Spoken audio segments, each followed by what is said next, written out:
Hello friends, எல்லாரும் எப்படி இருக்கீங்க? இன்னைக்கு நம்ம வீடியோவில் என்ன பார்க்க போகிறோம் அப்படின்னா, தங்களுடைய உள்ளுணர்வுடைய உந்துதலால் சிறப்பான கூட்டை கட்டக்கூடிய பாயா வீவர் பேர்ட் எனப்படும் தூக்கணாங்குருவி கூட்டை பற்றி தான் இந்த வீடியோவில் பார்க்க போகிறோம். பொதுவாகவே மற்ற எல்லா பறவைகளும் கூடு கட்டுவது போல இல்லாமல் இந்த தூக்கணாங்குருவியுடைய கூடு பார்த்தீங்கன்னா ரொம்பவே டிஃப்ரெண்ட்டாக இருக்கும். உயரமான பனைமரம், தென்னை மரம் மற்றும் ஈச்ச மரத்துடைய ஓலைகளுடைய விளிம்புல தூக்கணாங்குருவி கூட்ட உங்களில் நிறைய பேர் பார்த்திருப்பீங்க. பொதுவாகவே ஆண் குருவி தான் பெண் குருவியுடைய ரசனைக்கு ஏத்த மாதிரி கூடு கட்டும். ஒரு கூட்டை கட்டி முடிக்க 18 நாட்கள் எடுத்துக்கொள்ளும். ஆண் குருவி கட்டின கூடு பெண் குருவிக்கு பிடிக்காட்டி உடனே அந்த கூட்டை கலைச்சிட்டு வேற ஒரு இடத்துல பெண் குருவிக்கு பிடிச்ச மாதிரி கூடு கட்டும். பில்டிங் கன்ஸ்ட்ரக்ஷன் ஒர்க் ஆரம்பிக்கும் போது எப்படி நம்ம பேஸ்மெண்ட்டை ஸ்ட்ராங்காக போட்டால் பில்டிங் ரொம்பவே ஸ்ட்ராங்காக இருக்குமோ அதுபோல் தூக்கணாங்குருவியுடைய கூட்டை கட்ட ஆரம்பிக்கும் பொழுது அதோடைய முதல் முடிச்சு ரொம்பவே ஸ்ட்ராங்காக இருக்கும். அஸ்திவாரமான முதல் முடிச்ச தூக்கணாங்குருவி ரொம்பவே ஸ்ட்ராங்கா போடும். சில ஆண்குருவிகள் முதல் முடிச்சிலே தவறு செய்யும் பட்சத்துல ஒரு கூட்டை பாதி கட்டிட்டு முழுமை பெறாம கைவிட்ட கூடு, அதாவது பெண் குருவியால நிராகரிக்கப்பட்ட கூடாக சில இடங்கள்ல தொங்கும். சரியாக கூடு கட்ட தெரியாத ஆண் பறவைகள் சம்சாரியாக முடியாது. அவை எல்லாம் அந்த ஆண்டு சன்னியாசியாகத்தான் இருக்கும். மனிதர்கள் தனக்கான வாழ்க்கை துணையை தேடும் போது நிறம், வருமானம், குணம், வசதி வாய்ப்பு அப்படின்னு சொல்லிட்டு பல வகையில ஆராய்ச்சி தனக்கு பொருத்தமான துணையை தேர்வு செய்வாங்க. ஆனா தூக்கணாங்குருவிகளுக்கு கூடு நேர்த்தியாக கட்ட தெரிந்த ஒரு ஆண் பறவை இருந்தாலே போதுமானது. நல்லா கூடு கட்ட தெரிஞ்ச ஆண் பறவையை மட்டும்தான் பெண் பறவை ஏற்றுக்கொள்ளும். கடினமாக உழைத்து நன்கு கூடு கட்ட தெரிந்து சிறந்த ஆண் பறவையுடைய மரபணுவை பெற்றுக்கொண்டால்தான் அடுத்த சந்ததியும் நன்றாக இருக்கும் அப்படிங்கிறது தூக்கணாங்குருவி வாழ்வில் எழுதப்பட்ட ஒரு விஷயம். மனை வாங்கும் போது 2 கிலோமீட்டர் தூரத்துல ஹாஸ்பிட்டல் வரும், 5 கிலோமீட்டர் தூரத்துல காலேஜ் வரும், 1 கிலோமீட்டர் தூரத்துல பஸ் ஸ்டாண்ட், ரயில்வே ஸ்டேஷன் வரும், ஏர்போர்ட் வரும், அப்படி இப்படின்னு சொல்லிட்டு மனையை வாங்க வச்சிடுவாங்க. நாமளும் லேண்ட் புரோக்கர்ஸ் உடைய பேச்சு கேட்டு மனையை வாங்கி வீட்டை கட்டி பெருமையில மிதந்துட்டு இருப்போம். வீடு கட்டினதுக்கு அப்புறம் பாத்தீங்கன்னா அவங்க சொன்ன மாதிரி இத்தனை கிலோமீட்டர்ல அது வரும், இத்தனை கிலோமீட்டர்ல இது வரும்னு சொல்லுவாங்க. கடைசியா எதுவுமே வராது. மழை வந்தா வீட்டுக்குள்ள தண்ணி தான் வரும். கையில காலில் உள்ள பண நகையெல்லாம் வித்து கடனை உடனே வாங்கி சொகுசா வீட்டை கட்டிட்டு கடைசியா மழை தண்ணியில தான் மிதந்துகிட்டு இருப்போம். இடத்த வாங்கிட்டு வாஸ்து பார்த்து பார்த்து வீடு கட்டுவாங்க. ஆனா வாழ்வதற்கான சௌகரியம் இருக்கா அப்படின்னு சொல்லிட்டு பார்க்க தெரியாது. ஆனா தூக்கணாங்குருவி கூடு கட்டுறதுக்கு முன்னாடி தன்னை சுற்றி இருக்கக்கூடிய இயற்கையுடைய சூழலை வச்சுதான் தான் வாழ்வதற்கு தகுதியான இடமானு பார்த்து கட்டும். அருகாமையில குடிப்பதற்கு தண்ணீர் இருக்கக்கூடிய இடமாக பார்க்கும். உணவு கிடைக்கக்கூடிய வகையில தானிய விளைச்சல் இருக்கக்கூடிய இடமாக இருக்குமான்னு பார்க்கும்.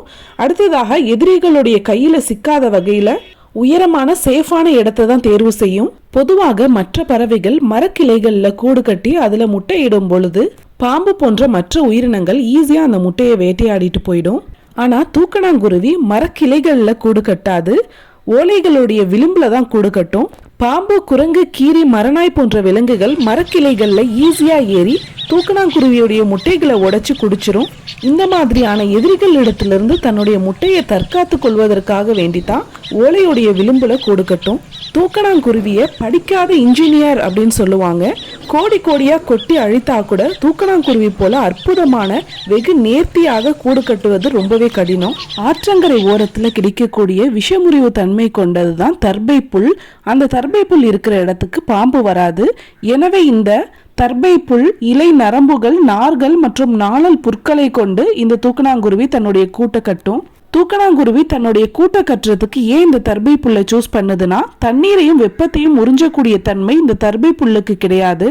எனவே மழைக்காலங்கள்ல தன்னுடைய கூட்டுக்குள்ள தண்ணி புகுந்துடாம இருக்கிறதுக்காக வேண்டி தன்னுடைய பாதுகாப்புக்காக வேண்டிதான் இந்த புல்லை சூஸ் பண்ணுது. மனிதர்களாகிய நாம வீடு கட்டும் பொழுது இந்த ஸ்டீல் யூஸ் பண்ணுங்க, இந்த சிமெண்ட் யூஸ் பண்ணுங்க அப்படின்னு சொல்லிட்டு போலியாக வரக்கூடிய விளம்பரங்களை நம்பி நாம ஏமாந்துடுறோம். கூடு கட்டும் பொழுதே தன்னுடைய கூட்டுக்கு இதுதான் பாதுகாப்பான நார் அப்படிங்கிறத இறைவன் அறியக்கூடிய சக்தியை இயற்கையாகவே அந்த தூக்கணாங்குருவிக்கு கொடுத்திருக்கிறான். இப்போ தூக்கணாங்குருவி கூட்டுடைய உள்பக்கம் எப்படி இருக்கு அப்படின்னு சொல்லிட்டு பார்க்கலாம் வாங்க.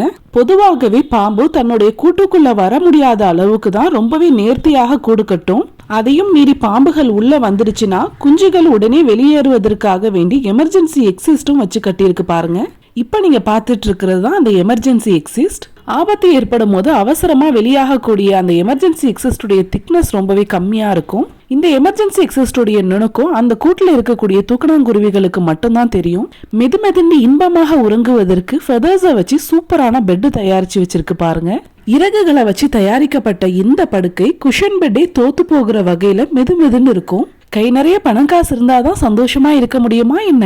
தனக்கு கிடைச்ச எளிமையான விஷயங்களை வச்சே என்னால சந்தோஷமா வாழ முடியும் அப்படிங்கறது தூக்கணாங்குருவி இது மூலமா நமக்கு காட்டுது. பொதுவாகவே பேர்ட்ஸோடைய நெஸ்ட் வைட் அண்ட் ஓப்பனாக தான் இருக்கும்.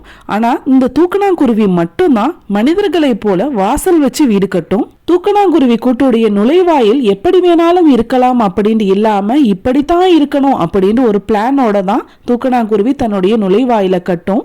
அதாவது காற்றடிக்கக்கூடிய திசைக்கு ஏற்ற மாதிரி நுழைவாயில அமைச்சு கொள்ளும். தென்மேற்கு பருவக்காற்று வடகிழக்கு பருவக்காற்று மூலம்தான் மழை பொழிவு எப்படி இருக்கும் அப்படிங்கிற செய்தியை மனிதன் பெறுகிறான். ஆனா இறைவனுடைய கிருபையை கொண்டு அதை முன்கூட்டியே அறியக்கூடிய சக்தி இந்த தூக்கணாங்குருவிக்கு இருக்கு. இந்த வருடம் தென்மேற்கு பருவக்காற்று வீசுது அப்படின்னா ஆப்போசிட் டைரக்ஷன்ல தன்னுடைய கூட்டுடைய வாசலை வச்சு கட்டுமா தூக்கணாங்குருவி. காற்று தூக்கணாங்குருவி கூட்டுக்குள்ள புகுந்து கலைச்சிடாம இருக்கணுங்கிறதுக்காக வேண்டிதான் இந்த மாதிரி ஆப்போசிட் டைரக்ஷன்ல தன்னுடைய கூட்டுடைய வாசலை வச்சு கட்டுமா. தூக்கணாங்குருவி இந்த பக்கமா வாசல் வச்சு கட்டி இருக்கு, அதனால இந்த வருடம் வடகிழக்கு பருவமழை தான் வரப்போகுது அப்படின்னு சொல்லிட்டு விவசாயிகள் பருவநிலையுடைய மாற்றங்களை தூக்கணாங்குருவியோட கூட்டை பார்த்து தான் தெரிஞ்சுக்குவாங்க. கூட்டுக்குள்ளேயே முட்டையிடுவதற்காக வேண்டி தனி பகுதி, மேலும் பறவைகள் அமர்வதற்காக குறுக்கு சட்டம் போன்ற அமைப்புகள் கூட்டுடைய உள்பகுதியில வச்சு கட்டப்படும்.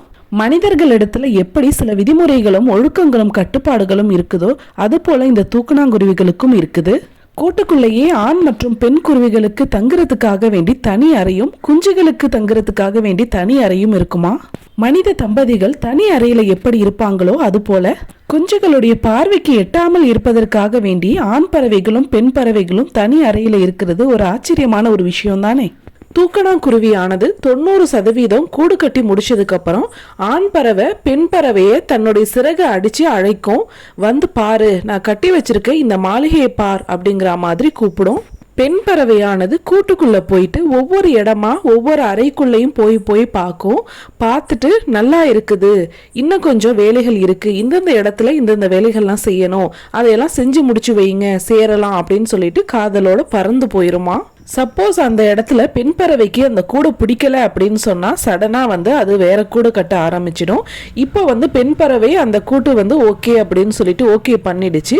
ஸோ அடுத்ததாக இந்த ஆண் பறவையுடைய வேலை என்ன அப்படின்னு பார்த்தீங்கன்னா அந்த கூட்டுக்கு வாசல் வைக்கிறது தான். ஆண் பறவை வாசலை உடனே வச்சிடாது. நான் ஆல்ரெடி சொன்ன மாதிரி பருவமழையை கணக்கிட்டு எந்த பக்கமா வைக்கணும் அப்படின்னு சொல்லிட்டு பிளான் பண்ணி தான் வைக்கும். வாசல் வச்சதுக்கு அப்புறம் பெண் பறவை மீண்டும் பார்வையிடுமா. வாசல் வடக்கு பக்கம் வச்சிருக்கிறதுனால தென்மேற்கு பருவமழை கொஞ்சம் கூடுதலாக பெய்யும் அப்படின்னு சொல்லிட்டு நினைச்சு 2 குருவிகளும் இணை சேருமா. கூடு கட்டி முடிஞ்சிடுச்சுன்னா ஆண் பறவைக்கு வேலை முடிஞ்சிடுச்சின்னு அர்த்தம் இல்லை, அதுக்கு அப்புறமும் அது வேலை செய்யும். என்ன செய்யும் அப்படின்னு பாத்தீங்கன்னா காற்று பலமாக வீசும்போது தூக்கணாங்குருவியுடைய கூடு ஆட ஆரம்பிச்சிடும். இதனால கூட்டுல இருக்கக்கூடிய முட்டைகள் ஒன்றோடொன்று உரசி மோதி உடைஞ்சிடும். அப்படிங்கறதுனால ஆண் பறவையானது ஈரமண்ணை கொத்தி கொத்தி எடுத்துட்டு கூட்டை அங்கங்க சமன்படுத்தும். வளர்ந்து வரக்கூடிய குஞ்சுகளுக்கு இரையாக இருக்கட்டுமே அப்படின்னு சொல்லிட்டு நிறைய பூச்சிகளை பிடிச்சிட்டு அந்த ஈரமண்ணில ஒட்டி வைக்கும். அது பிடிச்சிட்டு களிமண்ணில் ஒட்டி வச்ச பூச்சிகள் இரவுல லைட் போட்டா மாதிரி மின்னும். ஏன் மின்னுது அப்படின்னு சொன்னா அதுல மின்மினி பூச்சிகளும் இருக்குமா. பகல்ல பார்க்கும் போது அந்த பூச்சிகள் சாதாரண பூச்சிகளாகத்தான் தெரியும். அந்த பூச்சிகளை எடுத்துட்டு ஈர களிமண்ணில் ஒட்டினதுக்கு அப்புறம் கூட்டுல இருந்து அந்த பூச்சிகள் வெளியே வர்றதுக்காக முயற்சி செய்யும். அந்த மாதிரி வெளியே வர்றதுக்காக முயற்சி செய்யும் போது மின்மினி பூச்சிகள் மினுமினுக்க ஆரம்பிச்சிடும். தூக்கணாங்குருவியுடைய முட்டைகளை சாப்பிட்றதுக்காக கிளையில ஊர்ந்து வரக்கூடிய ஓணானும் பாம்பும் மின்மினி பூச்சிகள்ல இருந்து வரக்கூடிய அந்த வெளிச்சத்தை பார்த்து பயந்து போய் ஓடிடும். கூடு கட்டி இருக்கக்கூடிய இடத்துக்கும் கீழே நீர்நிலைகள் இருக்கிறதுனால ஏசி மாதிரி குளுக்குளுண்டு இருக்கும்.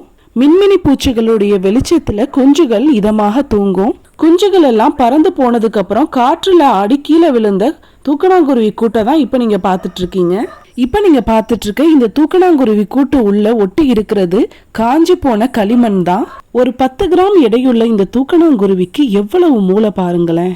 4 வருஷம் கஷ்டப்பட்டு படிச்சு வாங்கக்கூடிய சிவில் இன்ஜினியர் சர்டிபிகேட்டை நேர்த்தியாக கூடு கட்டக்கூடிய தன்னுடைய திறமையால ரொம்பவே சுலபமாக வாங்கிடுச்சு தூக்கணாங்குருவி.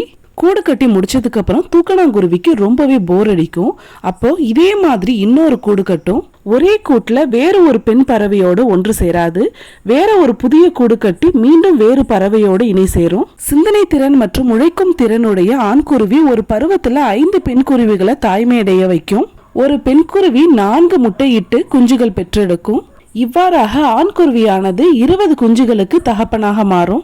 இவ்வளவு சிரமப்பட்டு ஒரு கூட்டை கட்டி முடிச்சு அதுல முட்டையிட்டோம் அப்படின்னா அந்த முட்டையை மோப்பமிட்டு பாம்புகள் வரும். தூக்கணாங்குருவியுடைய கூட்டுல கீழ்ப்பகுதியில் இருக்கக்கூடிய அந்த துவாரம் வழியாகத்தான் பாம்பு உள்ள போகும். பாம்பு உள்ள வரக்கூடாது அப்படிங்கிறதுனால அந்த துவாரத்தை ரொம்பவே நீளமா வச்சிருக்கும் தூக்கணாங்குருவி. பாம்பு உள்ள போனதுமே முட்டையை ஈஸியா ரீச் பண்ணிட முடியாது. ஏன்னா முட்டை இருக்கக்கூடிய அறை பாத்தீங்கன்னா ரொம்பவே திக்னஸான பாதுகாப்பு அரணோட இருக்கும். வேல்யூபிளான திங்ஸை மனிதர்களாகிய நாம எப்படி ஒரு சேஃப்டியான லாக்கர்ல வைக்கிறோமோ அது போல இந்த ஒரு பாதுகாப்பான அறையில தான் முட்டையை பதுக்கி வைக்கும். மேக்சிமம் பாத்தீங்கன்னா இந்த அறை தர்பை புல்லால செய்யப்பட்டிருக்கும். அது மட்டும் இல்லாம அதோடைய திக்னஸும் ரொம்பவே ஜாஸ்தியா இருக்கும். பாம்புட்டேந்து தன்னுடைய முட்டையை பாதுகாக்கிறதுக்காக வேண்டிதான் தர்பை புல்ல இந்த பறவை யூஸ் பண்ணுது. பெரும்பாலானவர்கள் பார்த்தீங்கன்னா தூக்கணாங்குருவி கூட்டை பற்றி பேசுவாங்க.